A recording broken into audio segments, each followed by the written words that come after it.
All right, let's jump right in. Today, we're going to be diving into the incredible mind of legendary music producer Rick Rubin and the philosophy he lays out in his book, The Creative Act. Now, just a heads up, this isn't your typical how-to guide. It's really more of an invitation to look at the world and yourself in a completely new way. This quote right here, it's pretty much the key to everything Rubin talks about. The whole point isn't about forcing yourself to make a product. It's about getting yourself into a certain state of being, a state where making art just happens. It becomes inevitable. Okay, so let's get into the first big idea. Rubin starts by just completely tearing down this old myth that creativity is for a chosen few, for the artistic types. He's basically saying, you know that idea that some people are creative and others aren't? Forget it. It's not some exclusive club you have to be born into. It's actually a fundamental part of what it means to be human, for all of us. And just look at this definition. It really blows the whole concept wide open, doesn't it? To bring something into existence that wasn't there before. I mean, think about that. A conversation you had this morning, solving a tricky little problem at work, even just rearranging the furniture in your living room. By this definition, you've probably been a creator a dozen times already today. So what this all really means is that your entire life is an act of self-expression.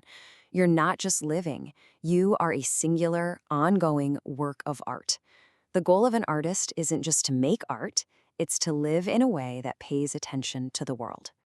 Okay, so if we're all creators, that raises a pretty big question, right? Where do the ideas actually come from?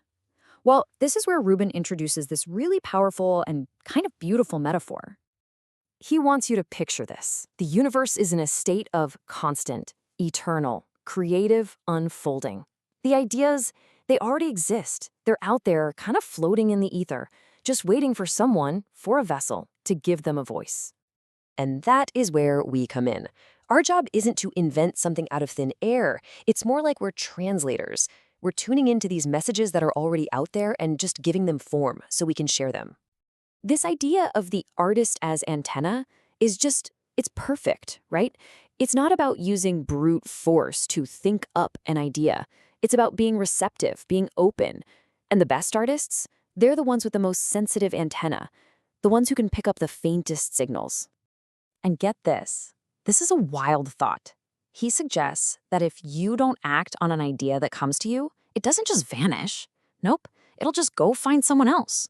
Because the idea itself has a life of its own, and its time has come. It's like we're all just participating in this much bigger cosmic flow. So if our job is to be this super sensitive antenna, how do we actually do that? How do we get better at tuning in? Well, this gets to the absolute core of Rubin's entire philosophy. The real work has nothing to do with a paintbrush or a guitar or a keyboard. It happens way, way before that. This quote really says it all. It's not a 9-to-5 job you clock in and out of. It's a 24/7 thing. It's about how you approach every single moment of your life. It's a way of being. And here he makes this really critical distinction between two modes. You've got awareness, which is just witnessing, purely seeing what's there without judgment. And then you have analysis, which is our brain jumping in to label and categorize and figure things out.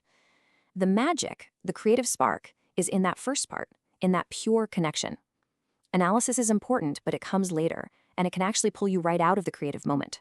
So how do we build that awareness muscle? Well, it's a practice. It's about training yourself to see past the mundane, everyday stuff. It's about quieting your own inner chatter so you can actually hear what's going on outside. And it's about surrounding yourself with greatness, submerging yourself in it to kind of calibrate your own internal compass for what's good. And of course, getting out in nature, the ultimate teacher. All right, let's get practical for a second. You've tuned in, you've received an idea, now what? Let's talk about the mindset you need to actually finish the work and share it with the world. And a huge part of that is totally redefining what success and failure even mean. Okay, this is a huge point. Rubin says there are two totally different kinds of doubt. First, there's doubting the work, asking, can this song be better? That's productive. That can push you towards excellence. But then there's doubting yourself, thinking, I can't write a good song. That's a dead end. It's a non-starter. It just shuts everything down. I mean, just look at the Leaning Tower of Pisa. The whole thing was a mistake, an engineering screw-up. and now it's one of the most famous landmarks in the world because of its flaw. It's a perfect reminder that our so-called imperfections aren't bugs, they're features. They're what make things, and us, interesting. And this Japanese art of kintsugi is just such a beautiful metaphor for this whole idea. When a piece of pottery breaks, they don't just glue it back together and try to hide the cracks. No, they fill the cracks with molten gold. They highlight the break, making it the most beautiful, story-filled part of the piece. Our flaws can be our greatest strengths. All of this leads to what he calls the abundant mindset. It's this deep, core belief that the well of ideas will never, ever run dry. Once you truly believe that, you can let go of perfectionism. You can share your work without fear because you know that by releasing one idea, you're just making room for the next one to arrive. So that leads to the classic question every creator asks: when is it done? And of course, there's no formula, no easy answer. Rubin says it's not a checklist. It's a feeling. It's an intuition. It's that moment you just know deep down that you've honored the idea and it's time to let it go. And that's because, ultimately, a work of art isn't the finish line. It's just a stop along the way on a much longer journey. Think of it like a snapshot, a reflection of who you are in this particular moment in time. The goal isn't to create one single perfect masterpiece. The goal is to keep going, to keep creating, to keep turning the pages. So, I want to leave you with this final thought to chew on. What if creativity isn't something you have to go out and find or chase down? What if it's already here, all around us, all the time, just patiently waiting for us to unlock the door and let it in? Thanks so much for joining me for this explainer.